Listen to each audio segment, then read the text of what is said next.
Hello dear students. आज अपना biology का लेक्चर नंबर 1 है, जिसमें हम लोग क्या पढ़ने वाले हैं, लाइफ प्रोसेस के बारे में पढ़ेंगे। लेक्चर नंबर फर्स्ट है अपना। इसमें देखो बेटा, चैप्टर का नाम क्या है अपना, लाइफ प्रोसेस है। एसीआई के अपना यूट्यूब चैनल पर अपन ये सब पढ़ने वाले हैं। सबसे पहले बात करते हैं लाइफ की। लाइफ क्या होती है? लाइफ बेटा देखो, बर्थ से लेकर डेथ तक के बीच का जो भी अपना टाइम पीरियड होता है, इसी को लाइफ बोलते हैं या लाइफ स्पेन बोलते हैं। क्या लाइफ या लाइफ स्पेन क्या है? लाइफ स्पेन ये बेटा टाइम ड्यूरेशन है किसके बीच का? बर्थ और डेथ के बीच का। बर्थ और डेथ के बीच का जो भी अपना टाइम पीरियड है या टाइम ड्यूरेशन है, इसी को क्या बोला जाता है? Life span. लाइफ की डेफिनेशन की बात करते हैं। Life the time duration between birth and death.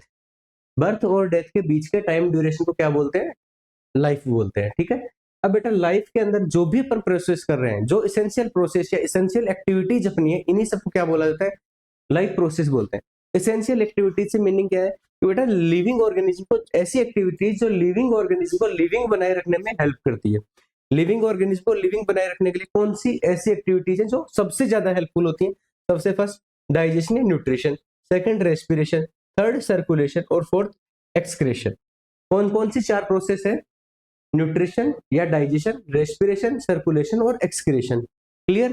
ये चारों एक्टिविटीज ऐसी हैं जो लिविंग ऑर्गेनिज्म को लिविंग बनाए रखने में हेल्पफुल होती है। इन्हीं एक्टिविटीज के अलावा बेटा कोई भी लिविंग ऑर्गेनिज्म लिविंग नहीं रह पाएगा। जैसे न्यूट्रिशन या डाइजेशन की बात करें, तो जो हम फूड इनटेक कर रहे हैं, अगर वो ठीक से डाइजेस्ट नहीं हो रहा है, यूटिलाइज नहीं हो रहा है, तो बेटा लिविंग रहना बहुत मुश्किल है। फिर सेकंड बात कर रहे हैं, जो न्यूट्रिशन हमने लिया है उसकी हेल्प से हम लोग एनर्जी नहीं बना पा रहे हैं जो अपनी बॉडी के काम में आने वाली है, तो बेटा लिविंग रह पाना बहुत डिफिकल्ट होगा। थर्ड सर्कुलेशन, जो कि हम लोग ऑक्सीजन और CO2 है, इनका ट्रांसपोर्ट अगर प्रॉपरली नहीं कर पा रहे हैं, जैसे जो ऑक्सीजन हम बाहर एनवायरमेंट से ले रहे हैं, इसको अगर सही तरीके से टिश्यूज या सेल तक नहीं पहुंचाया गया, तो बेटा सेल्स डेड हो सकते हैं। या फिर सेल्स के अंदर जो CO2 बन रही है, इसको अगर सेल से बाहर नहीं भेजा गया, तो क्या होगा? बहुत डिफिकल्टी हो सकती है। एक्सक्रेशन बेटा, जो नाइट्रोजिनस वेस्ट अपनी बॉडी के अंदर बन रहे हैं, नाइट्रोजिनस वेस्ट जो क्या हो गया अपना, मेनली ह्यूमन में यूरिया प्रेजेंट होता है। यूरिया जो है उसको अगर हम लोग सही से यूटिलाइज नहीं कर पाए या फिर शरीर से बाहर एक्सक्रेट नहीं कर पाए, तो एक्सक्रेशन की प्रॉब्लम होगी। और एक्सक्रेशन अगर नहीं हो पा रहा है तो लिविंग प्रोसेस नहीं हो पाएगी या लाइफ प्रोसेस नहीं हो पाएगी। क्लियर? अब बेटा इसके अलावा बात करते हैं हम लोग अदर एक्टिविटीज, जिसमें अपन क्या मानते हैं? रिप्रोडक्शन। क्या रिप्रोडक्शन एक लाइफ प्रोसेस है? बेटा रिप्रोडक्शन एसेंशियल पार्ट है लाइफ का, लेकिन बेटा लिविंग बने रहने के लिए इसकी रिक्वायरमेंट नहीं है। लिविंग बने रहने के लिए इसकी रिप्रोडक्शन की रिक्वायरमेंट नहीं होती, इसलिए रिप्रोडक्शन को लाइफ प्रोसेस में नहीं पढ़ते हैं। क्लियर बेटा? तो all the essential living activities perform by any living body during its life. Life के दौरान जो भी एसेंशियल लिविंग एक्टिविटीज परफॉर्म कर पा रहा है कौन? जो भी लिविंग ऑर्गेनिज्म है, उन सबको किसमें पढ़ते हैं हम लोग? लाइफ प्रोसेस के अंदर पढ़ते हैं। क्लियर? अब बेटा आगे की बात करते हैं, characteristic of living organism. Living organism किसे कहा जाएगा?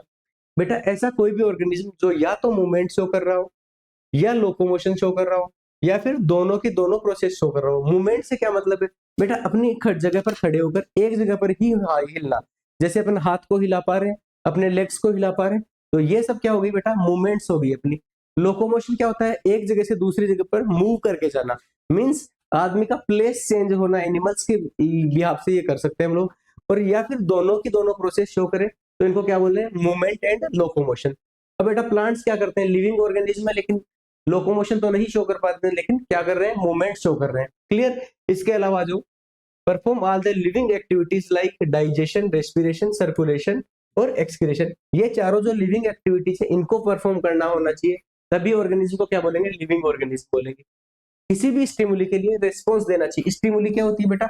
जो एक्सटर्नल ऑब्जेक्ट के लिए, जो एक्सटर्नल ऑब्जेक्ट से या किसी भी सोर्स से जो स्टिमुलस आ रहा है, जो अपने ऑर्गन्स को इफेक्ट कर रहा है, इस इन्हीं सब रिस्पॉन्स को क्या बोल रहे हैं? जिसके लिए अपनी बॉडी क्या करनी चाहिए? रिस्पॉन्स करनी चाहिए, या फिर कुछ अपनी बॉडी में चेंजेस होने चाहिए। जैसे आप किसी प्लांट को कोई केमिकल या वाटर डालते हो, तो उसी तरफ उसकी रूट्स मूव कर जाती है। अगर रूट मूव कर रही है तो इसी को क्या बोलते हैं? रिस्पॉन्स बोल रहे हैं। किसकी तरफ? वाटर की तरफ जो रिस्पॉन्स हो रहा है, इसको क्या बोला जाएगा?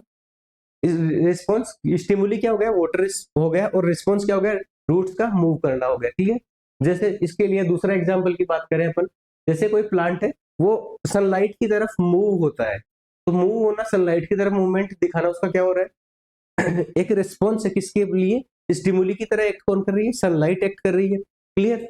इसके अलावा ग्रोथ एंड डेवलपमेंट शो करनी चाहिए बेटा। ग्रोथ एंड डेवलपमेंट की बात करें तो बेटा इसकी साइज में चेंज होना चाहिए, इसके अंदर मेटाबॉलिक एक्टिविटी होनी चाहिए, और डेवलपमेंट की बात करें तो बेटा टिश्यू या ऑर्गन्स के ग्रोथ करने चाहिए, तब इसको क्या बोला जाएगा? लिविंग ऑर्गेनिज्म बोला जाएगा।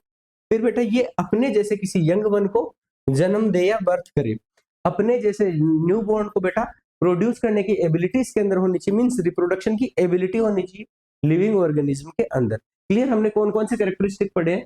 First, movement and locomotion show करे, फिर किसी भी स्टिमुली के लिए रिस्पॉन्स शो करे, थर्ड बात कर रहे हैं अपन ग्रोथ एंड डेवलपमेंट शो करे, इसके बाद में बेटा बात करेंगे अपन लोग लाइफ प्रोसेस जो है अपनी उनको परफॉर्म करना चाहिए, और लास्ट बात कर रहे हैं इसकी जो अपना रिप्रोडक्शन शो करे या फिर अपने जैसे किसी एक ऑर्गेनिज्म का फॉर्मेशन कर सके। क्लियर है?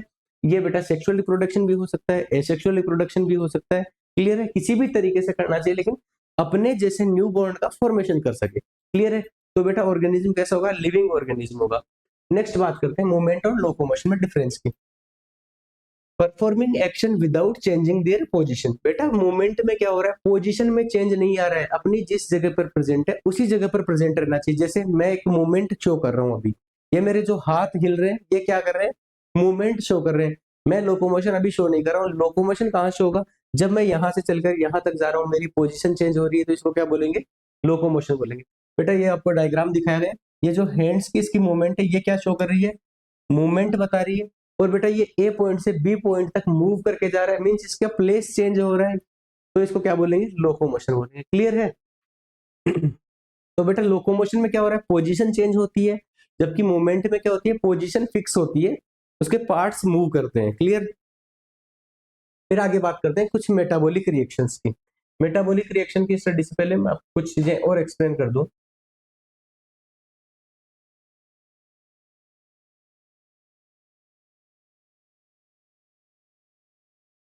बेटा मेटाबॉलिक एक्टिविटीज क्या होती है?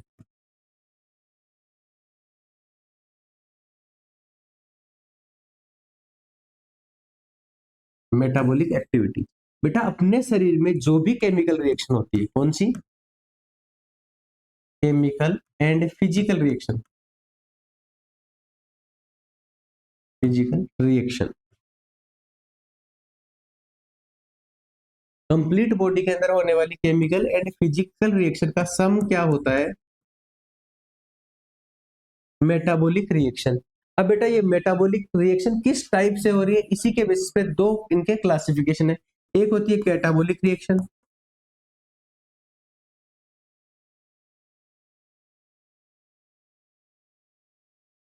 सेकंड होती है एनाबॉलिक रिएक्शन।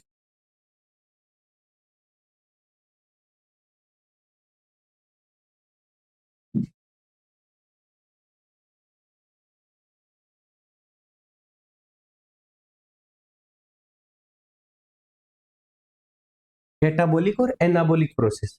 बेटा कैटाबॉलिक प्रोसेस कौन सी होती है? जिनमें बेटा किसी भी चीज का ब्रेकडाउन हो रहा हो, जैसे ग्लूकोज का ब्रेकडाउन होकर एटीपी का फॉर्मेशन हो रहा है, तो इसको क्या बोलेंगे? कैटाबॉलिक प्रोसेस बोलेंगे।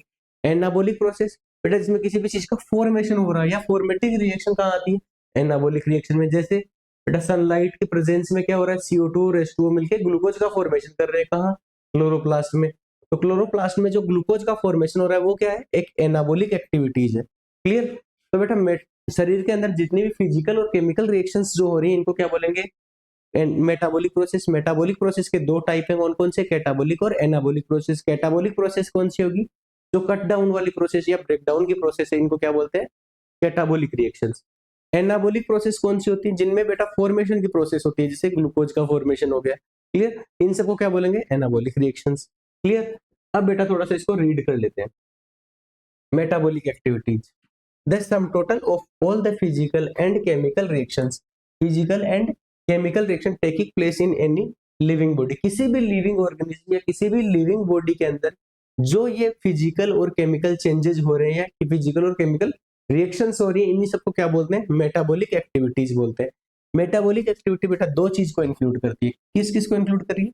एनाबॉलिज्म और catabolism. Anabolism means anabolic reaction और catabolism means catabolic reaction. Anabolic reaction कौन सी, जो बेटा फॉर्मेटिव रिएक्शंस होती हैं इनको क्या बोलते हैं, एनाबॉलिक रिएक्शन। कैटाबॉलिक रिएक्शन जो बेटा ब्रेकडाउन या डिस्ट्रक्टिव रिएक्शंस होती हैं इनको क्या बोलते हैं, कैटाबॉलिक रिएक्शंस बोलते हैं। ठीक है, तो बेटा एनाबॉलिक पाथवे की बात करते हैं, ये कंस्ट्रक्टिव होता है या फिर बायोसिंथेटिक रिएक्शंस होती हैं।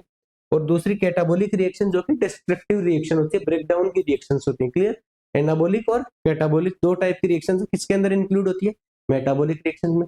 मेटाबॉलिक रिएक्शन क्या होती है, फिजिकल एंड केमिकल रिएक्शन जो किसी भी लिविंग ऑर्गेनिज्म में प्रेजेंट है। क्लियर है, आगे की बात करते हैं, anabolic pathway, the pathway in which simple substances react to form a complex compound. कोई भी सिंपल सब्सटेंसेस मिलके किसी भी कॉम्प्लेक्स कंपाउंड का फॉर्मेशन कर रहे हैं तो उसको क्या बोलेंगे, एनाबॉलिक प्रोसेस। मींस दो मॉलिक्यूल ए और बी मिलकर अगर ए बी का फॉर्मेशन कर रहे हैं या फिर किसी कंपाउंड सी का फॉर्मेशन करता है तो इसको क्या बोल रहे हैं अपन, एनाबॉलिक रिएक्शन या एनाबॉलिक पाथवे बोलते हैं।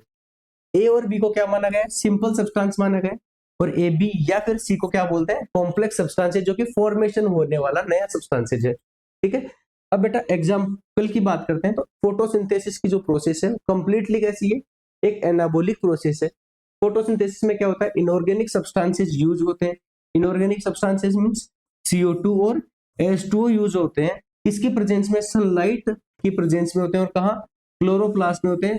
क्लोरोप्लास्ट में कौन सा पिगमेंट प्रेजेंट होता है, क्लोरोफिल पिगमेंट।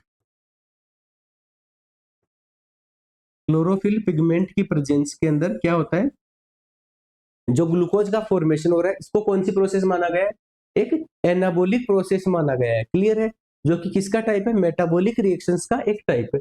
रिएक्शन देखते हैं फोटोसिंथेसिस की, 6CO2 12H2O मिलकर क्या कर रहे हैं, सनलाइट और क्लोरोफिल की प्रेजेंस में ग्लूकोज और ऑक्सीजन का फॉर्मेशन कर रहे हैं।